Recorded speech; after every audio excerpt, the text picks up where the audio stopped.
ஜெபம் செய்வோம். அன்பு நிறைந்த ஆண்டவரே, எங்களுக்கு தாயும் தந்தையும் நண்பருமானவரே, உம்மை துதிக்கிறோம், போற்றுகிறோம். நீர் எங்கள் மீது பாராட்டி இருக்கிற உம்முடைய அருளுக்காக உமக்கு நன்றி சொல்லுகிறோம். இந்த ஆண்டின் 11 மாதங்கள் உம்முடைய திருக்கரம் எங்களோடு கூட இருந்து எங்களை நடத்தியதற்காக உமக்கு நன்றி சொல்லுகிறோம். சிறப்பாக இந்த 12ஆம் மாதத்திலே எங்களை கூட்டி சேர்த்திருக்கிறீர். இந்த மாதத்திலும் உம்முடைய திரு அருளை நாடி இங்கே கூடி வந்திருக்கிறோம். நீர் எங்கள் நடுவில் பிரசன்னமாகி வந்திருக்கும் தம் பிள்ளைகள் ஒவ்வொருவரையும் உம்முடைய ஆசீர்வாதத்தால் நிரப்பி அனுப்ப வேண்டும் என்று நாங்கள் ஜெபிக்கிறோம். யாக்கோபின் கடவுளை தம் துணையாக கொண்டிருப்போர் பேறு பெற்றோர் என்ற திருவாக்கின்படி நாங்கள் எல்லாரும் உம்மை எங்கள் துணையாக கொண்டு இந்த மாதத்திலே வெற்றி நடை போட எங்களுக்கு அருள் தாரும். எங்களையும் இந்த வழிபாட்டையும் உம்முடைய கரத்திலே அர்ப்பணிக்கிறோம். ஆசீர்வதியும். இயேசு கிறிஸ்துவின் திருப்பெயரில் வேண்டிக் கொள்ளுகிறோம் கடவுளே, ஆமென்.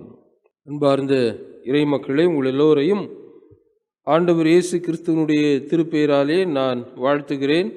நம்முடைய தாயும் தந்தையுமாகிய கடவுளாலும் நம் மீட்பர் இயேசு கிறிஸ்துவினாலும் நமக்கு அருளும் அமைதியும் உண்டாவதாக. கடந்த 11 மாதங்கள் ஆண்டவர் நம்மோடு இருந்து நம்மை நடத்தி வந்தார். நாம் ஆண்டவருக்கு நன்றி சொல்லுவோம். இந்த புதிய மாதத்திலும் ஆண்டவர் தமது அருளை நமக்கு தந்து நம்மோடு கூட இருந்து இந்த மாதத்தை கடப்பதற்கு நமக்கு அருள் புரிவாராக. இம்மாதத்திலும் ஆண்டவர் நமக்கு அருளும் திருவாக்கு அது 146ஆம் சங்கீதம் 5ஆம் வாக்கியம். 146:5. யாக்கோபின் இறைவனை தம் துணையாக கொண்டிருப்போர் பேறு பெற்றோர், தம் கடவுளாகிய ஆண்டவரையே நம்பியிருப்போர் பேறு பெற்றோர். யாக்கோபின் இறைவனை தம் துணையாக கொண்டிருப்போர் பேறு பெற்றோர், தம் கடவுளாகிய ஆண்டவரையே நம்பியிருப்போர் பேறு பெற்றோர். கடவுள் இத்திருவாக்கியத்தால் நம்மை ஆசீர்வதிப்பாராக. பாக்கியவான்கள் என்கின்ற அந்த வரிசையின் அடிப்படையிலேதான் இந்த திருவாக்கியமும் அமைந்திருக்கிறது. யாக்கோபின் கடவுளை யாரெல்லாம் தங்கள் துணையாக கொண்டிருக்கிறார்களோ அவர்களெல்லாம் பாக்கியவான்கள். அவர் மீது யாரெல்லாம் நம்பிக்கை வைக்கிறார்களோ அவர்கள் எல்லாரும் பாக்கியவான்கள் என்று இங்கே இந்த திருவாக்கியம் பதிவு செய்யப்பட்டிருக்கிறது. இந்த டிசம்பர் மாதம் ஆண்டவரின் பிறப்பை நாம் கொண்டாடுகின்ற ஒரு மாதம். இந்த மாதம் நம்பிக்கையின் விசுவாசத்தின் மாதமாக அமைந்திருக்கிறது. மரியாளுக்கு காபிரியல் தூதர் இறை செய்தியை கொண்டு வந்து கொடுக்கிறார். நீ கருவுருவாய், தூய ஆவியார் உன் மீது நிழலிடுவார், ஒரு ஆண்மகனை பெற்றெடுப்பாய், அவருக்கு இயேசு என்று பெயரிடுவாய், அவர் உலக மக்கள் அனைவரின் பாவங்களையும் நீக்கி அவர்களை ரட்சிப்பார் என்கின்ற இந்த செய்தியை சொல்லுகிற போது மரியாள் இது எப்படி நடக்கும் என்ற ஒரு கேள்வியை அவர் எழுப்புகிறார். இந்த கேள்வி இறைவனை எப்படி நம்புவது, அறிவியல் ரீதியாக நடைபெறாத ஒன்றை நான் கேட்கிற போது இதை எப்படி நம்புவது என்கின்ற ரீதியிலே தான் அவர் அந்த கேள்வியை எழுப்புகிறார். இது எப்படி ஆகும்? கணவனை நான் அறியேனே என்று அவர் சொல்லுகிறார். அப்போதுதான் மரியாவுக்கு நம்பிக்கை வர வேண்டும், விசுவாசம் வளர வேண்டும். எனவே அவர் சொல்லுகிறார், உன் இனத்தாளாகிய எலிசபெத் இப்போது 6 மாதம், நீ போய் அவரை பார் என்று சொல்லுகிறார். மரியாள் கடவுளுடைய வார்த்தையின் மீது நம்பிக்கை வைக்கிறார். அதை மேலும் உறுதி செய்வதற்காக மலை நாட்டை நோக்கி புறப்படுகிறார். எலிசபெத்தை சந்திக்கிறார். அங்கே இதுவரை மலடி என்று மக்களால் தூற்றப்பட்ட அந்த எலிசபெத் இப்போது 6 மாத கர்ப்பிணியாக அவர் இருப்பதைக் கண்டு ஆண்டவர் மீது நம்பிக்கை வைத்து ஆண்டவருடைய அருளை நாடி அவரை தன்னுடைய துணையாக கொண்டு அவருக்கு தன்னை அடிமையாக்குகிறார். இப்படி யாரெல்லாம் ஆண்டவரை நம்பி அவரை தங்களுடைய துணையாளராக பெற்றிருக்கிறார்களோ அவர்கள் எல்லோரும் பேறு பெற்றவர்கள் என்று திருமறை சொல்லுகிறது. மரி அன்னை பேறு பெற்றவர், பாக்கியவதி. ஏனென்றால் அவர் கடவுள் மீது நம்பிக்கை கொண்டார். எலிசபெத் அதைத்தான் சொல்லுவார், என் ஆண்டவரின் தாயார் என்னிடம் வருவதற்கு நான் என்ன பாக்கியம் செய்திருக்க வேண்டும்? கடவுளால் உரைக்கப்பட்டது உனக்கு நிறைவேறும் என்று நம்பிய நீ பேறு பெற்றவர், பாக்கியவதி என்று சொல்லுவார். லூக்கா மிக அழகாக அதனை பதிவு செய்திருப்பார். மரியாள் எலிசபெத்தை வாழ்த்துவார். எலிசபெத்து மரியாளை வாழ்த்துகிற போது இப்படிதான் சொல்லுவார், கடவுளால் உரைக்கப்பட்டது உனக்கு நிறைவேறும் என்று நம்பிய நீ பாக்கியவதி. எப்படி இவர்கள் பாக்கியவான்களாக கருதப்படுகிறார்கள்? எலிசபெத்தும் அப்படித்தான். நீங்க கொஞ்சம் யோசிச்சு பாருங்களேன். எலிசபெத் கிட்டத்தட்ட 60 வயசு ஆயிருக்கும் அப்படின்னு திருமுறை ஆராய்ச்சியாளர்கள் சொல்லுகிறார்கள். சகரியாவுக்கு எப்படியும் ஒரு 65 வயசுக்கு மேலே தான் இருந்திருக்கும் அப்படின்னு சொல்கிறாங்க. இப்படி இருக்கிற சூழலில் அவர்களுக்கு எப்படி ஒரு குழந்தை பாக்கியம் இருக்கும்? நம்ப முடியாத ஒரு காரியம். ஆனால் கடவுளால் உரைக்கப்பட்டது நிச்சயம் நிறைவேறும் என்று எலிசபெத்தும் நம்பியிருந்தார். இந்த கிழவி எலிசபெத் அவரும் கடவுளை நம்பினார். கன்னி, கணவனை அறியாத திருமணமாகாத மரியாளும் கடவுளை நம்பினார். இந்த இருவரும் தான் உலக வரலாற்றின் மிக சிறப்பான தாய்மார்களாக கருதப்படுகிறார்கள். இவர்களுடைய கருவில் இருந்துதான் வரலாற்றையே புரட்டி போட்ட திருமுழுக்கு யோவான், இயேசு கிறிஸ்து தோன்றினார்கள். அவர்கள் பாக்கியவான்களாக இருந்தார்கள். அவர்களுடைய தாயார் பாக்கியவதிகளாக இருந்தார்கள். இந்த 146ஆம் சங்கீதத்திலே கடவுளை துணையாக கொண்டிருப்போர் பேறு பெற்றோர், எத்தகைய பேறு பெற்றோர் என்பதை வரிசையாக பின்வரும் வாக்கியங்களில் அவர்கள் குறிப்பிட்டிருக்கிறார்கள். முதலாவது காரியம் 7ஆம் வசனத்திலே ஆண்டவர் ஒடுக்கப்பட்டோருக்கான நீதியை நிலைநாட்டுகிறார். மரியாள், எலிசபெத் இவர்களை நினைத்து பாருங்கள். இருவரையும் அந்த சமூகம் எப்படி புறம் தள்ளியிருக்கும்.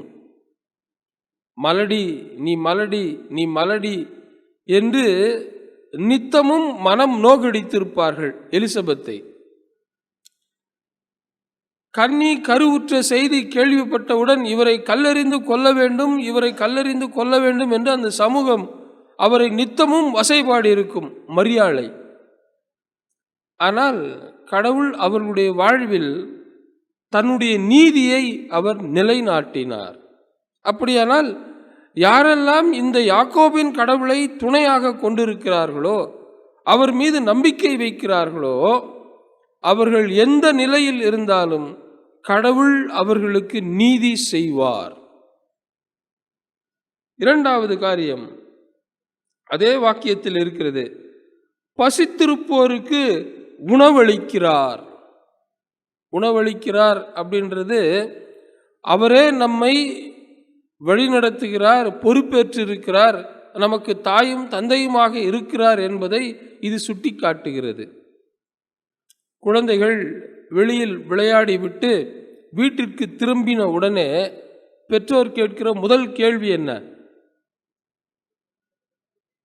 சரி, பள்ளிக்கூடத்துக்கு போயிட்டு பிள்ளைங்க வீட்டுக்கு வராங்க, அப்பா அம்மா முதல்ல என்ன கேள்வி கேட்பாங்க? டிஃபன் பாக்ஸில் இருந்ததெல்லாம் முதல்ல சாப்பிட்டியா அப்படின்னு தான் கேட்பாங்க. அப்படின்னா என்ன அர்த்தம்? அந்த தாய்மை உணர்வு, பெற்றோர்களின் உணர்வு பிள்ளைகளை போஷிப்பதிலும் அவர்களை வளர்ப்பதிலும் இருக்கின்ற அக்கறையை காட்டுகிறது.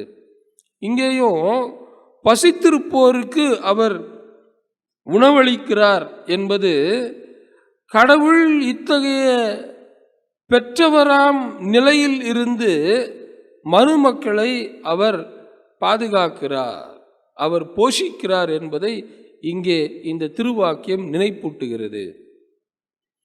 மரியாள் அதைதான் தன்னுடைய பாடலில் பாடுவார். பசித்திருப்போரை ஆகாரத்தால் அவர் திருப்தி ஆக்குகிறார், செல்வந்தரையோ வெறும் கையாக அனுப்புகிறார். இந்த பசி மானுட வரலாற்றை உருவாக்குகின்ற ஒன்று. பசி இல்லாவிட்டால் இந்த உலகம் இயங்காது.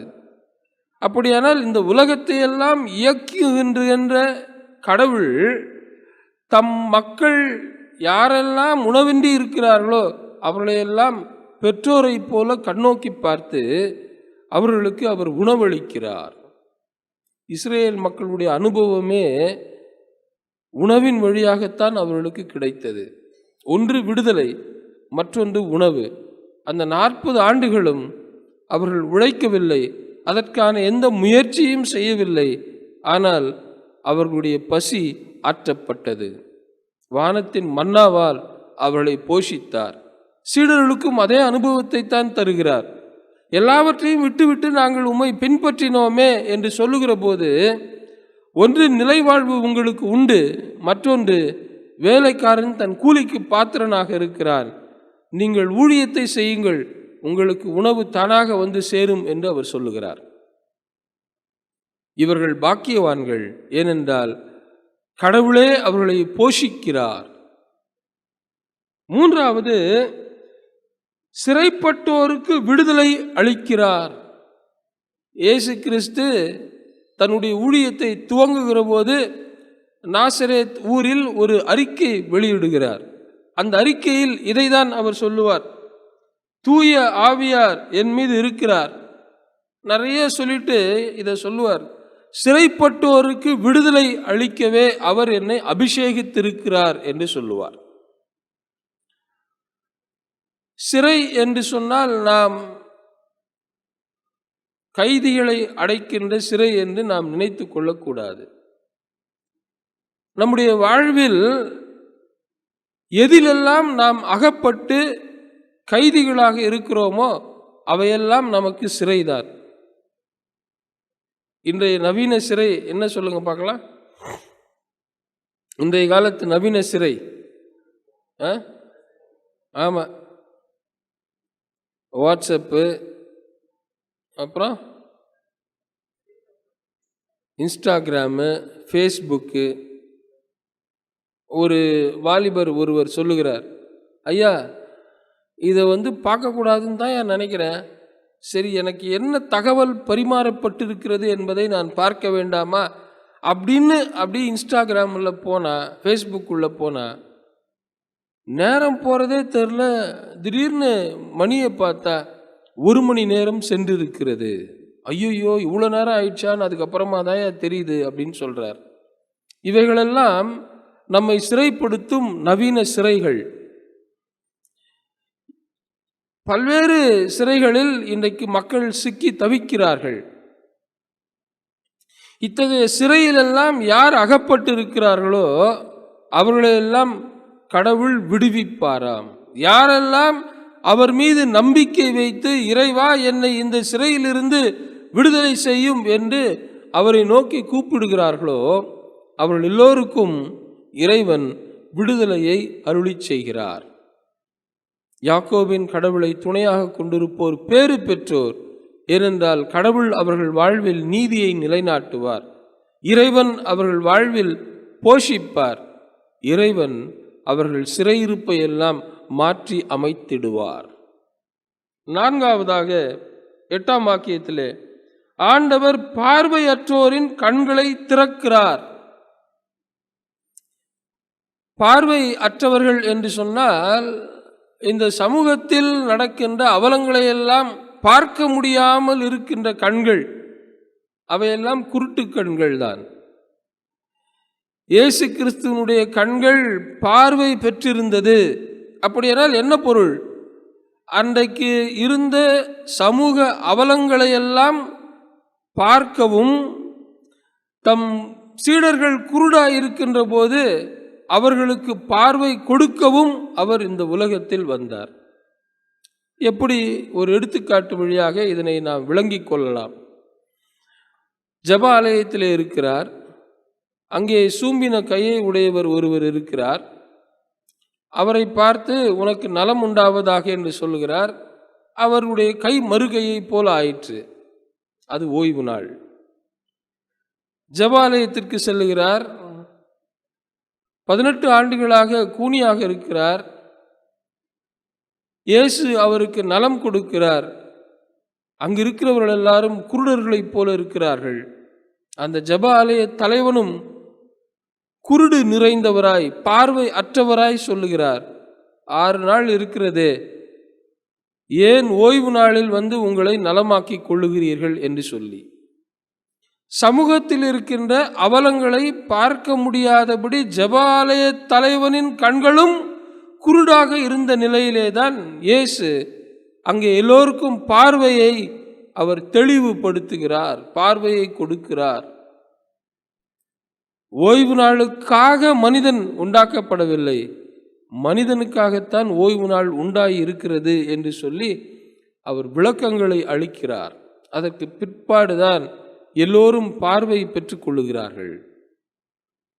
பல நேரங்களில் திருமறை வார்த்தைகளை நாம் படித்தும் மனனம் செய்தும் அதனை பயிற்சி செய்யாமல் இருக்கிற போது நாம் அனைவருமே பார்வை அற்றவர்கள்தான், குருடர்கள்தான். இயேசு திருமறை வார்த்தைகளை படித்து மனனம் செய்து அதனை பயிற்சி செய்கிறார். அவர் பார்வை பெற்றவராக இருக்கிறார். பலருடைய கண்களை அவர் திறக்கிறார். யாக்கோபின் கடவுளை துணையாக கொண்டிருக்கிறவர்கள் பேறு பெற்றோர். ஏனென்றால் அவர்களெல்லாம் பார்வை உடையவர்களாக இருப்பார்கள்.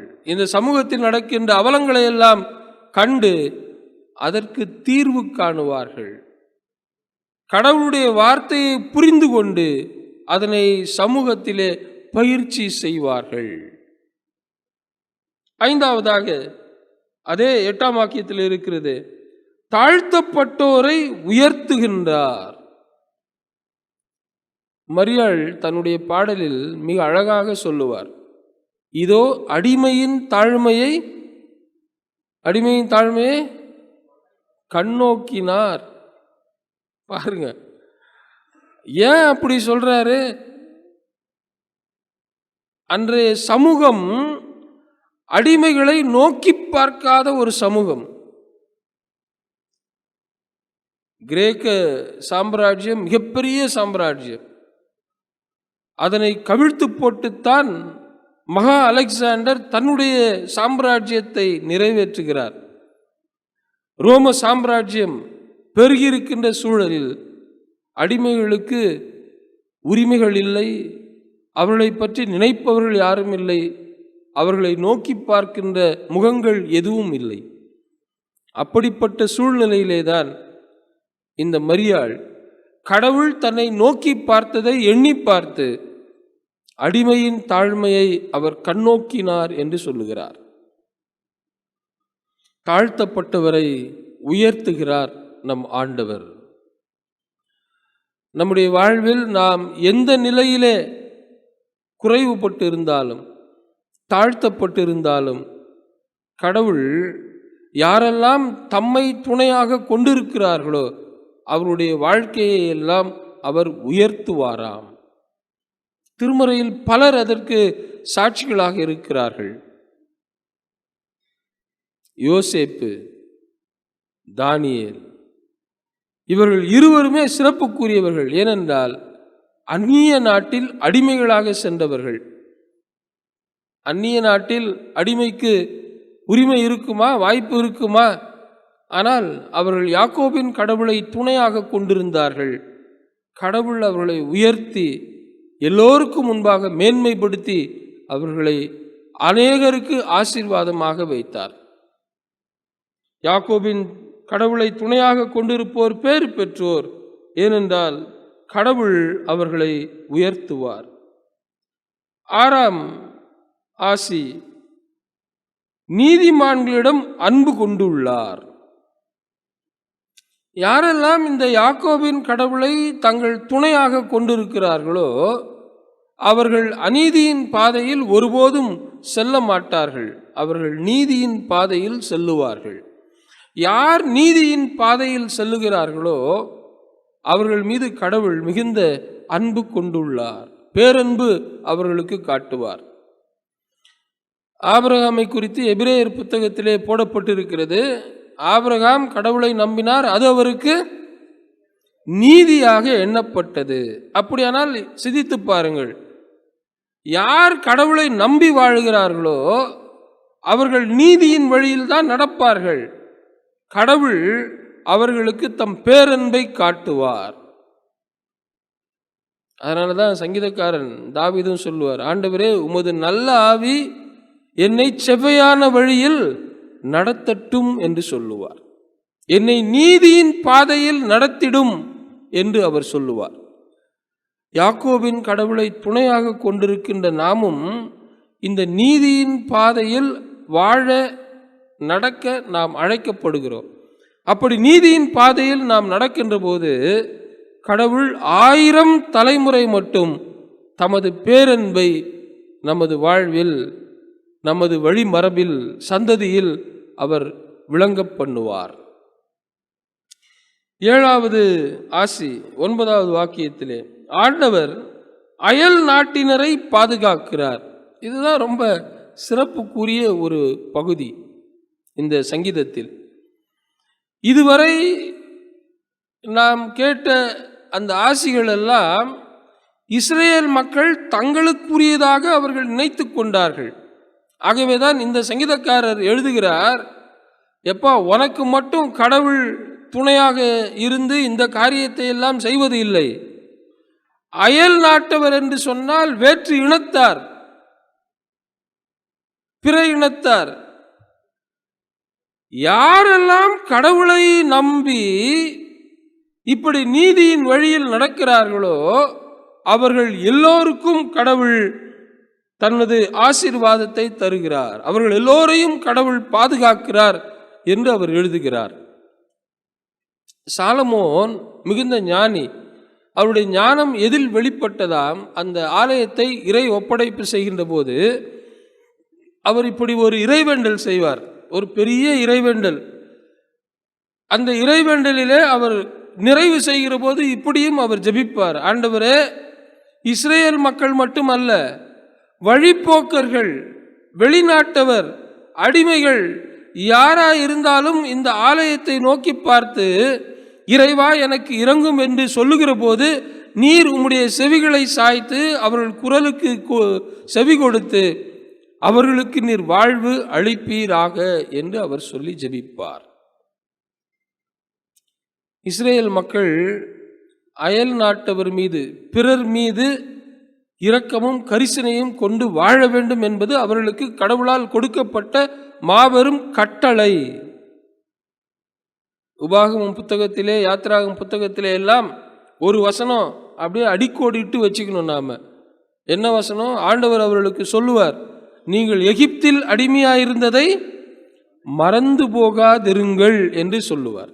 அந்நியரை உபசரியுங்கள், அந்நியரை போஷியுங்கள், அவர்களுக்கு உரிய உரிமையை நிலைநாட்டுங்கள், ஏனென்றால் நீங்களும் எகிப்தில் அடிமைகளாக அந்நியர்களாக இருந்தீர்கள் என்பதை மறந்து போகாதிருங்கள் என்று சொல்லுவார். ஆண்டவர் யாரெல்லாம் தம்மை நம்பி தம்மை துணையாக கொண்டு வாழுகிறார்களோ அவர்கள் எல்லோரையும் அவர் பாதுகாக்கின்றவராக இருக்கிறார். கடைசியாக அனாதை பிள்ளைகளையும் கைம்பெண்களையும் ஆதரிக்கிறார். என்ன ஒரு பரிவு உள்ளம் கொண்டவர் ஆண்டவர்! யாரெல்லாம் இந்த உலகில் துணையின்றி வாழ்கிறார்களோ அவர்களுக்கு அவர் பரிவு காட்டுகிறார். நம் ஆண்டவர் இயேசு கிறிஸ்து நாயனூர் என்கின்ற ஊருக்கு போகிறார். அந்த ஊருக்கு போகிற வழியில் ஊரிலிருந்து ஒரு ஊர்வலம் ஒன்று வருகிறது. அது சவ ஊர்வலம். இயேசு அதை பார்த்தவுடனே அந்த இடத்திலே நின்று விட்டார். ஏனென்றால் அங்கு அந்த பெண்மணி துணை இல்லாமல் இருக்கிறார். சமூகத்தில் ஒரு துணை இல்லாமல் வாழ்வது மிக கடினம். ஆகவேதான் கடவுள் மனுக்குலத்தை படைக்கின்ற போதே ஏற்ற துணையை நான் உருவாக்குவேன் என்று சொல்லி ஒரு துணையை உருவாக்குகிறார். இந்த நாயனூர் விதவைக்கு அவருடைய கணவன் இல்லை, துணைவர் இல்லை, துணையாக இருந்த மகனும் இப்போது இல்லை. இயேசு இதை பார்த்துத்தான் இந்த பெண்ணுக்கு ஒரு துணை நிச்சயமாக இந்த சமூகத்திலே வேண்டும் என்று சொல்லி அந்த மகனை உயிரோடு கூட எழுப்பி அவருக்கு கொடுக்கிறார். கைம்பெண்களை அவர் ஆதரிக்கிறார்.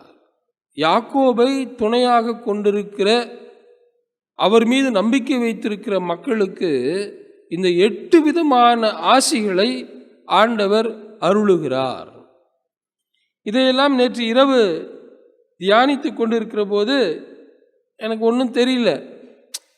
Okay okay okay okay okay அப்படின்னு அப்படியே போய்கிட்டே இருக்குது மனசு. அதுக்கப்புறம் ஒரு வசனம் ஒன்று வருது பாருங்க. அந்த 7வது வாக்கியத்திலேயே 9வது வாக்கியத்தில் ஆனால் அப்படின்னு இருக்கு. ஆனால் இவ்வளவும் சொல்லிக்கிட்டே வரார். அப்படியே சொல்லிக்கிட்டே வந்தப்புறம் ஆனால் பொல்லாரின் வழிமுறைகளை கவிழ்த்து விடுகிறார். இதை படித்த உடனே ஷாக் ஆகி போச்சு. ஆகா, இதையெல்லாம் எனக்கு வரலன்னா கூட பரவாயில்ல, நான் கவிழ்ந்து விடாதபடி நான் பொல்லாப்பில் இருந்து விலகி கொள்ள வேண்டும் என்கின்ற உணர்வு எனக்கு வந்தது. ஆசிகளை பெறுகிறோமோ இல்லையோ, நமது வாழ்வில் சாபங்களை பெறக்கூடாது. அதற்கு நாம் தப்பித்துக்கொள்ள வகை தேடிக்கொள்ள வேண்டும். திருமறையில் ஆசியும் சாபமும் கொடுக்கப்படும். யார்கிட்ட? யார்கிட்ட? என் கிட்ட. சாமி சொல்லுவார் ஆதாம் கிட்ட, இதெல்லாம் சாப்பிட்டனா நீ வாழ்வ, இதை சாப்பிட்டனா நீ சாவ, உன் வாழ்க்கை உன் கையில். உபாகமம் 28 அப்படிதான் இருக்கும். இப்போது சொல்லப்படும் இந்த வார்த்தைகளை எல்லாம் நீ கை கொண்டால் பின்வரும் ஆசிகள் உனக்கு வரும். இதை நீ கை கொள்ளாமல் போனால் உனக்கு பின்வரும் சாபங்கள் உன் மீது வந்து பலிக்கும். இந்த திருமறை வாக்கியமும் அப்படிப்பட்ட உண்மையைத்தான் நமக்கு வெளிப்படுத்தி காட்டுகிறது. யாரெல்லாம் யாக்கோபின் கடவுளை துணையாக கொண்டு அவரை நம்பி வாழ்கிறார்களோ அவர்கள் இத்தகைய ஆசிகளை பெறுவார்கள். ஆனால் அவரை துணையாக கொண்டிருக்கிறோம் என்று சொல்லி பொல்லாப்பை செய்வார்களே ஆனால் கடவுள் அவர்களை கவிழ்த்து போடுவார். என்ன பொருள் அது? கவிழ்த்து போடுவார் என்ன? இப்போ நம்ம தடிக்கு விழுந்தான்னு வச்சிங்க, ஏஞ்சிடலாம், டக்குன்னு ஏஞ்சிடலாம். அதே குட்டிக்கரணம் அடித்து மேலேருந்து கீழே தலைகீழே விழுந்தான்னு வச்சுக்கிங்க, அதுதான் கவிழ்த்துறது. கவிழ்த்துறதுனா டோட்டல் அப்சைட் டவுன் அப்படின்றது. ஏஞ்சிக்கிறதுக்கு சில பேர் ஏஞ்சிக்குவாங்க, சில பேரால் ஏஞ்சிக்கவே முடியாது. ஒரு எச்சரிப்பையும் கடவுள் நமக்கு கொடுக்கிறார். ஆகையினால்தான் சங்கீதக்காரன் தாவீது சொல்வார், ஆண்டவரே உம்முடைய நல்ல ஆவியானவர் என்னை செவ்வையான பாதையில் நடத்தட்டும். நாமும் அப்படிப்பட்ட ஜெபத்தை ஒவ்வொரு நாளும் ஏறெடுப்போம். அந்த யாக்கோபின் கடவுளை நாம் துணையாக கொள்ளுவோம். ஆண்டவர் இந்த மாதத்திலே, இந்த பிறப்பின் மாதத்திலே நம்மை கூறப்பட்ட அனைத்து ஆசிகளாலும் நிரப்பி நடத்துவாராக. ஆமென். சேர்ந்து சொல்லுவோம். என் ஆத்துமாவே கர்த்தரை தோத்திரி, என் முழு உள்ளமே அவருடைய பரிசுத்த நாமத்தை தோத்திரி. என் ஆத்துமாவே கர்த்தரை தோத்திரி, அவர் செய்த சகல உபகாரங்களை மறவாதே. ஆமென். கடவுளுடைய இரக்கமுள்ள கிருபைக்கும் பராமரிப்புக்கும் நம்மை அர்ப்பணிப்போம். கர்த்தர் நம்மை ஆசீர்வதித்து காக்க கடவர். கர்த்தர் தம்முடைய திருமுகத்தை நம்மீது பிரகாசிப்பிக்க பண்ணி நம்மேல் கிருபையாயிருக்க கடவர். கர்த்தர் தம்முடைய திருமுகத்தை நம்மீது பிரசன்னமாக்கி இன்றும் என்றும் நமக்கு சந்தோஷமும் சமாதானமும் நல்வாழ்வும் ஆசீர்வாதங்களும் சதா காலங்களிலும் கட்டளையிடுவாராக.